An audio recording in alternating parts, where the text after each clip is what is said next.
ጤና ይስጥልኝ ሰላምታችን በያላችሁበት ይድረስ እያለን በለቱ የተሰሙ ዋና ዋና ጉዳዮችን ወደ እናንተ ይዘን ቀርበናል። ታምርን የሚያተርፈን አብይ ሊወጋን ነው። ይህ ከአስመራ የተሰማው ጉድ ነው። ፕሬዝዳንት ኢሳያስ አፈወርቂ የሚመሩ ሻዕቢያ ህዝቡ ላይቀሬ ጦርነት እንዲዘጋጅ በመላ ኤርትራ ትዕዛዝ ሰጥቷል። አሰብ ላይ ሊጀመር ነው። አጃንስ ፍራንስ ፕሬስ የተሰኘው የዜና ወኪል አስመራ ላይ የሰፈነውን ሽብር በተመለከተ ከባድ መረጃን ይዞቷል። ከዚህ ቀደም በኢትዮ ኤርትራ የተሳተፉ የሻዕቢያ ወታደሮች ይመጣል ካሉት አስከፊ ጦርነት ልንድን የምንችለው በታምር ብቻ ነው ሲሉ ለዜናው ጣቢያው ተናግረዋል። ትሰሙታላቸው።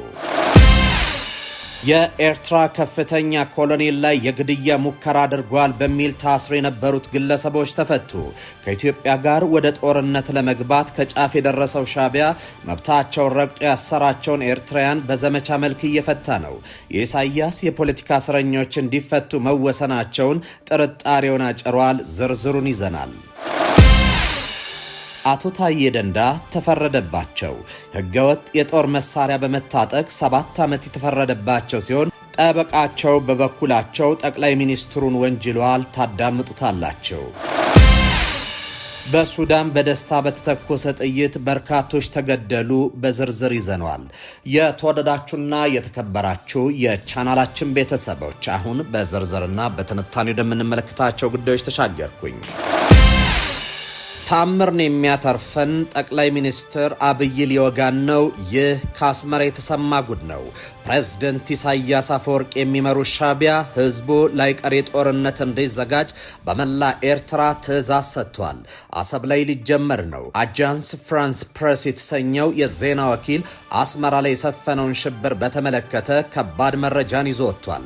ከዚህ ቀደም በኢትዮ ኤርትራ የተሳተፉ የሻዕቢያ ወታደሮች እየመጣ ካለው አስከፊ ጦርነት ልንድን የምንችለው በታምር ብቻ ነው ሲሉ ለዜና ጣቢያው ተናግረዋል። ከቋፍ የደረሰውን የኢትዮ ኤርትራ ወታደራዊ ግለት በተመለከተ የፈረንሳዩ አጃንስ ፍራንስ ፕሬስ ጥብቅ መረጃን ይዞ ወጥቷል። የዜና ምንጩ በሶስተኛ ወገን መልእክት በመላክ የኤርትራ ህዝብ ቃል መቀበሉንም ተናግሯል። በዚህ ዘገባ የኤርትራ ነዋሪዎችና የቀድሞ የኤርትራ ወታደሮች የሰጡት አስተያየትም ተካቶበታል። ከዚህ ቀደም በኢትዮ ኤርትራ ጦርነትና በባለፈው በሰሜኑ ጦርነት የተሳተፈ ስሙ ለደህንነት ሲባል ተወልደ የተባለ ኤርትራዊ ለዜና ጣቢያው በሰጠው አስተያየት ጦርነትን እናውቋለን፣ ከፊታችን አስከፊ ጦርነት እየመጣ ነው፣ ከዚህ አስከፊ መዓት መዳን የምንችለው በተአምር ብቻ ነው በማለት ተናግሯል። ሌላ ጦርነት እንዳይመጣ ጸሎት ላይ ነን ሲልም አክሏል። ጦርነቱ ከተጀመረ ብዙ ሰው ወደ ጦር ሜዳ ይላካል። የጦርነት ህመም ደጋግመን አይተኗል። ብዙ ህጻናት ያላባት ይቀራሉ ብሏል። ኤርትራን አፍሪካዊቷ ሰሜን ኮሪያ ሲል የሚገልጻት ዘገባው የህዝቡን አስተያየት መሰብሰብ እጅግ ከባድና የማይታሰብ ነው ብሏል። ጥቂት ቃላትን ከከተማው ነዋሪዎች ለማግኘት አሶሺየትድ ፕሬስ ቃለ መጠይቆችን በሶስተኛ ወገን በመላክ መሰብሰቡንም ገልጧል። በኤርትራ አስተያየት መስጠት ምላሹ እስር ነው ሲል የህዝቡን አፈና የገለጸ ሲሆን ሻዕቢያ እያንዳንዱን የህዝቡን መብት ይጥሳል ብሏል።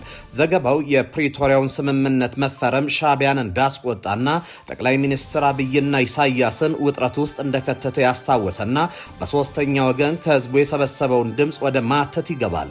ለደህንነት ሲባል ስሙ መሐር የተባለ የ30 ዓመት ኤርትራዊ እንዲህ ይላል። ከዚህ ቀደም በነበሩት ጦርነቶች ተሳትፌያለሁ። አሁን ላይ በርካታ ወጣቶች ወደ ኢትዮጵያ እየሸሹ ነው ብሏል። ሌላኛው አሶሺየትድ ፕሬስ ያናገራት በአውሮፓ የምትኖር ኤርትራዊትም ተመሳሳይ ሀሳብ አጋርታለች።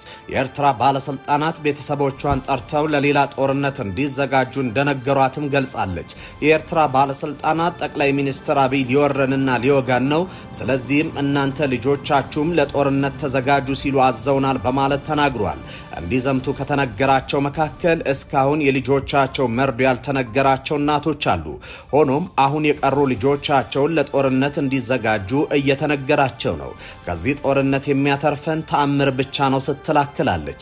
የዜና ጣቢያው ሻዕቢያ ለኤርትራ ህዝብ ያስተላለፈው የጦር ትዕዛዝን በተመለከተ ከማስታወቂያ ሚኒስትሩ አቶ የማነ ገብረ መስቀል ምላሽ ማግኘት እንዳልቻለ በዘገባው ተጠቅሷል። በኖርዌይ የሚኖሩ የቀድሞ የአስመራ ዩኒቨርሲቲ ዲንና በአሁኑ ወቅት የምርምር ስራቸውን የሚሰሩት አቶ መሐመድ ከይር ኡመር የኤርትራ ወጣቶች በጦርነት ስጋት ጫና ውስጥ ገብተዋል ብሏል። ለህዝቡ ምንም ግድ በሌለውና ለሌጋሲው ብቻ በሚጨነቀው ኢሳያስና በጠቅላይ ሚኒስትር አብይ መሃል በተገባው ውጥረት መሃል ጭንቅ ገብቶናል ሲሉ ለዘገባው አስተያየቱን ሰጥቷል። የኤርትራ ከፍተኛ ኮሎኔል ላይ የግድያ ሙከራ አድርጓል በሚል ታስሮ የነበሩ ግለሰቦች ተፈቱ። ከኢትዮጵያ ጋር ወደ ጦርነት ለመግባት ከጫፍ የደረሰው ሻዕቢያ መብታቸውን ረግጦ ያሰራቸውን ኤርትራውያን በዘመቻ መልክ እየፈታ ነው። የኢሳያስ የፖለቲካ እስረኞች እንዲፈቱ መወሰናቸውን ጥርጣሬ አጭሯል። የኤርትራ መንግስት ከሀገር ውስጥ ደህንነት ባለስልጣናት ግድያ ጋር በተያያዘ ያለ ፍርድ ያሰራቸውን ሰዎች 18 ሰዎች በኋላ መፍታቱም ተሰምቷል። የኤርትራ መንግስት በወታደራዊ እስር ቤት ያለ ፍርድ ለ18 ቀናት ያህል አስሯቸው የነበሩ 13 ሰዎች መልቀቁን ቤተሰቦቻቸውን ጠቅሶ ቢቢሲ ዘግቧል። ግለሰቦቹ ታስረው የነበረው በአስቸጋሪ ሁኔታ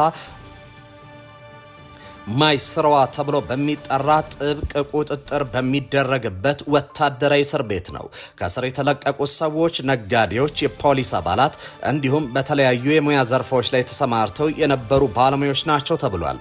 ያለ ፍርድ በእስር ላይ የቆዩት ግለሰቦች ያለምንም ማብራሪያ ህዳር 25 2018 ዓ.ም ተለቀው ከቤተሰቦቻቸው ጋር ተቀላቅለዋል። ከ18 ዓመታት እስር በኋላ የተፈቱት ሰዎች በሀገሪቱ የደህንነት ባለስልጣናት ግድያ ተጠርጥረው በማይስረዋ ወታደራዊ እስር ቤት ታስረው የነበሩ ግለሰብን ጠቁመዋል። ግለሰቦቹ በ2000 ዓ.ም ላይ በወቅቱ የሀገር ውስጥ ደህንነት ኃላፊ ከነበሩት ከኮሎኔል ስምዖን ገብረ ድንግል የግድያ ሙከራ ጋር ተይዞ በቁጥጥር ስር መዋላቸውን ገልጿል። አክለውም የተያዙት ከሁለት ነጋዴዎች ጋር በተያዘ መሆኑን በማይስረዋ ወታደራዊ እስር ቤት ታስረው የነበሩ ግለሰብ ተናግሯል። መጀመሪያ ላይ 30 የሚሆኑ ሰዎች በቁጥጥር ስር ላይ የነበረ ሲሆን የተወሰኑት ከዓመታት እስር በኋላ ተለቀው 20ዎቹ ብቻ በአስቸጋሪ እስር ቤት ውስጥ ቆይተዋል። ከተለቀቁት መካከል የቀድሞ የኦሎምፒክ ብስክሌተኛና ነጋዴ ዘርአግብር ገብረ ሕይወት፣ በንግድ ስራቸው ታዋቂ የሆኑት ተስፋለም መንግስታብና በኩረ መብርሃቱ እንዲሁም ኢንጂነር ዳዊት ሀብተማርያምና ማቴዎስ ሀብተማርያም የተባሉ ሁለት ወንድማማቾች ይገኙበታል። እንዲሁም 6 ነባር የኤርትራ ፖሊስ አባላት 2 10 ዓመታት ለሚጠጋ ጊዜ ከቆየው እስር በኋላ ከተለቀቁት መካከል ናቸው። ከፖሊስ አባላቱ መካከል የቀድሞ ወንጀል መከላከል ኃላፊ፣ የወንጀል ምርመራ፣ ፋይናንስና አስተዳደር እንዲሁም ደህንነት ኃላፊዎች እንዲሁም ካፒቴንና 2 ከፍተኛ የምርመራ ባለሙያዎችም ይገኙበታል። ከተለቀቁት መካከል የቀድሞ የአገር ውስጥ ደህንነት ባለሙያዎች እንደሚገኙበትም ቢቢሲ በዘገባው አመላክቷል። ካለ ፍርድ ቤት ውሳኔ ለረጅም ዓመታት በእስር ላይ የቆዩት ግለሰቦች በቆይታቸው ወቅት ቤተሰቦቻቸው እንዲጠይቋቸው አልተፈቀደላቸውም። የተለቀቁት ሰዎች በ18 ዓመት የእስር ቤት ቆይታቸው ወቅት ፍርድ ቤት ቀርበው እንደማያውቁ ተገልጿል። አምነስቲ ኢንተርናሽናል በአዲ አቤይቶና ማይስረዋ በሚባሉ እስር ቤቶች ውስጥ በአሰቃቂ ሁኔታ ላይ ያለ በቂ ውሃና ንጽህና ተይዘው የሚገኙ ግለሰቦች እንዲለቀቁ ጠይቋል።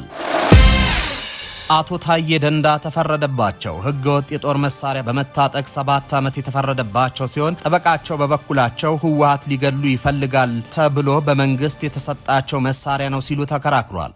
ባለፈው ሳምንት አዲስ ተደራራቢ ክስ የቀረበባቸው የቀድሞ የሰላም ሚኒስትር ዴኤታ አቶ ታዬ ደንዳ ጥፋተኛ በተባሉበት ክስ የ7 ዓመት ከ2 ወር እስር ተፈርዶባቸዋል።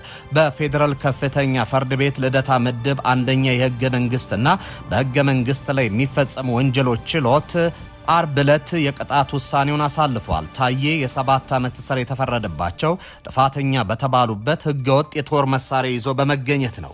የመንግስት ከፍተኛ ባለስልጣንና የክልል ምክር ቤት አባል የነበሩት አቶ ታዬ ህገወጥ የጦር መሳሪያ ይዞ በመገኘት እንዲሁም ፍቃድ ሳይኖራቸው በቤታቸው ውስጥ አንድ ታጣፊ ክላሽንኮቭ ጠመንጃ ከ60 ጥይቶች ጋር ተገኝቷል በሚል ክስ ቀርቦባቸው ነበር። የአቶ ታዬ ጠበቃ መስማት የነበረባቸው 3 የመከላከያ ምስክሮች ነበሩ።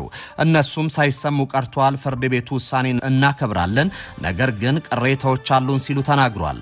አቃቤ ሕግና ተከሳሹ አቶ ታዬ ደንዳ ከቤታቸው በተገኘው ህገወጥ የጦር መሳሪያ ክስ ላይ ሲከራከሩ የቆዩ ሲሆን በክርክሩ ወቅት አቃቤ ሕግ 2 ምስክሮችን አቅርቦ አስመስክሯል። አቶ ታዬ ፌዴራል ፖሊስ ምክትል ኮሚሽነር ሙላቱ ፈንታን ጠባቂዎቻቸው መልቀቃቸውን በመጥቀስ የደህንነት ስጋቶች ስላለባቸው መሳሪያ እንዲሰጣቸው መጠየቃቸውን ለፍርድ ቤቱ ገልጸው ኮሚሽነሩ መሳሪያ ይሰጠኝ የሚለው ለጠቅላይ ሚኒስትር ጽህፈት ቤት ደብዳቤ እንዲጽፉ እንደነገሯቸው ገልጿል። በወቅቱ የሰላም ሚኒስቴር የነበሩትና አሁን በአሜሪካ የኢትዮጵያ አምባሳደር የሆኑትን በእናልፉ አንዱዓለም ደብዳቤ እንዲጽፉላቸው መጠየቃቸውን ለችሎት አስረድቷል።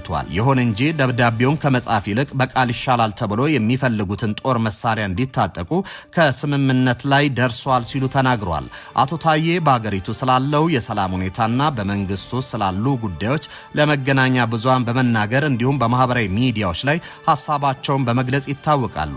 የጠቅላይ ሚኒስትር አብይ አህመድ አስተዳደርን አጥብቀው ከተቹ በኋላ እስከ ስልጣን ተነስተው መታሰራቸው ይታወቃል። ከቀረቡባቸው 3 ክሶች በሁለቱ ነጻ ተብለው በአንዱ የተፈረደባቸው አቶ ታዬ ሌላ አዲስ ተደራራቢ 3 ክሶች እንደቀረበባቸው መዘገባችን ይታወሳል። አቶ ታዬ ጥፋተኛ ከተባሉበት ወንጀል በተጨማሪ የቀረበባቸው ክስ ሆርን ኮንቨርሴሽን ከተሰኘ የዩቲዩብ ቻናል ጋር ካደረጉት ቃለ መጠይቅ ጋር የተያዘ ነው።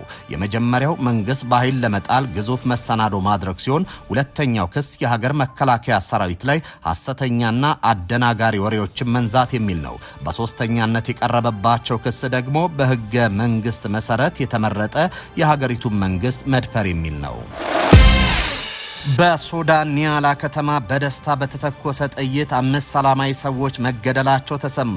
የደቡባዊ ዳርፉር ዋና ከተማ በሆነችው ኒያላ ውስጥ ሰኞ ምሽት በተፈጠረ የደስታ ተኩስ ጥይት ሰላማዊ ሰዎች መገደላቸው ተዘግቧል። ዳርፉር 24 እንደዘገበው በዕለቱ በባኑሳ ከተማ በፈጥኖ ደራሽ ኃይል ታጣቂዎች እጅ መውደቋ እንደተሰማ በኒያላ ከተማ ትልቅ ደስታ የተፈጠረ ቢሆንም ወዲያውኑ ግን ሐዘን ተከትሏል። የኒያላ ከተማ ነዋሪዎች እና የፈጥኖ ደራሽ ኃይሉ ደጋፊዎች በደስታ ጥይት በሚተኩሱበት ወቅት ቢያንስ 5 ሌሎች ሰላማዊ ሰዎች መገደላቸውን የጠቀሰው ዘገባ ሌሎችም በርካታ በዚህ የተነሳ ቆስለው በሆስፒታል እየታከሙ መሆናቸውን አስታውቋል። እንደ ዘገባው እንዲህ አይነት ድርጊት ሲፈጠር ይህ የመጀመሪያ ጊዜ አይደለም።